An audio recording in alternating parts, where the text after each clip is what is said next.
Hey guys, this is Dan, the retired broker. I recently wrote a post on moneyandmovement.com about 5 questions you should ask your financial advisor before you invest with him. So, being a financial advisor for 12 years, I've seen a lot and I know that what people invest in aren't always the best investments for them. A good example is we'd always sell these garbage mutual funds, just upfront loaded mutual funds that really it would fit the investment profile, but it was always very expensive for the clients. And the bank would promote these and force these on us and make us sell them. I remember this one time I was going out to lunch with my boss, and he actually told me he can't believe how anybody can buy these mutual funds and how they're garbage. He's like, yeah, I was just telling my wife last night about all the stuff we get away with. I can't believe this is legal. And I was like, wow. I'm thinking to myself, yeah, of course, I'd never buy a mutual fund either, but I can't believe he admitted this. And that's one of the moments in my career where I kind of, one of the many, where I lost faith in the industry and really didn't like what I was doing anymore. But it just kind of just proved it that I knew what we were doing wasn't always the best for the client. So hopefully you don't make the same mistakes as most people with a financial advisor do. So let's get into it. Number one, what are your sales goals? All financial advisors have sales goals, especially the ones at the bank. They have to hit 20, 30, $40,000 worth of revenue every single month. Mine was about 30, 32,000 a month for me to hit. And a lot of the months I'd hit it. And we had to. We had to sell very expensive products because we had to hit that goal. So ask them what their goals are.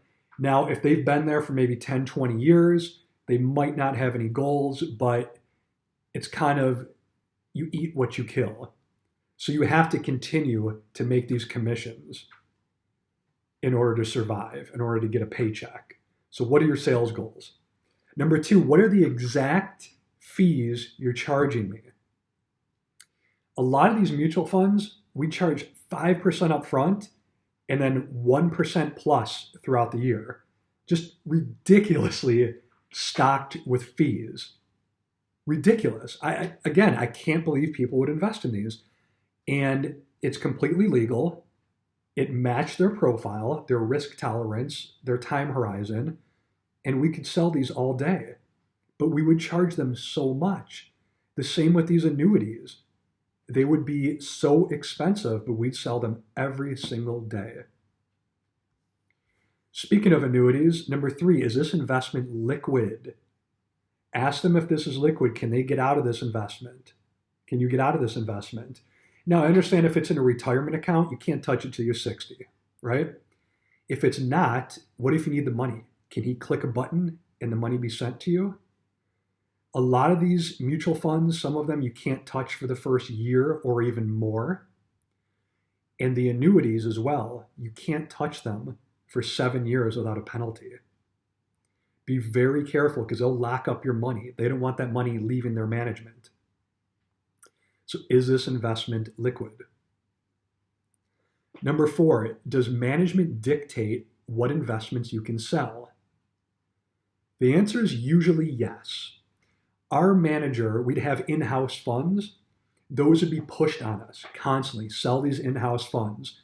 We worked at XYZ firm, sell our firm's funds. If it wasn't from the manager, we'd have the mutual fund wholesalers, which I also wrote about on Money and Movement. The wholesalers would come in, give us commission incentives, give us steak dinners, take us out to ball games, take us to the horse track, do whatever, and basically just party with us. And in return, we'd sell their funds for them. So does management or anyone else dictate what funds you can sell? Number five, what do you invest in? Ask him what he invests in. I guarantee you it's not loaded mutual funds. It's probably passive indexing strategies. There's a huge chance he's not investing in the same things you do.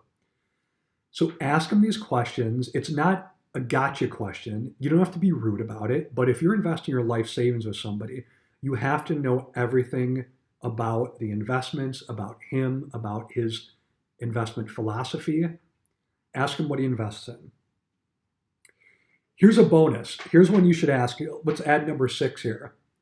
What do you think about investing in multifamily residential cash flowing property?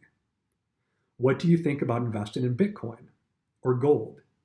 Do you think it's a good hedge against inflation? Do you think it's a good hedge against the declining dollar? Ask him all of these questions. Ask him about Bitcoin. Ask him about rental properties. See what he says. Chances are he's not going to know anything about it. He's not going to have any investments in it. And he might not know what to say. But just open him up, get him to talk, and see his reply.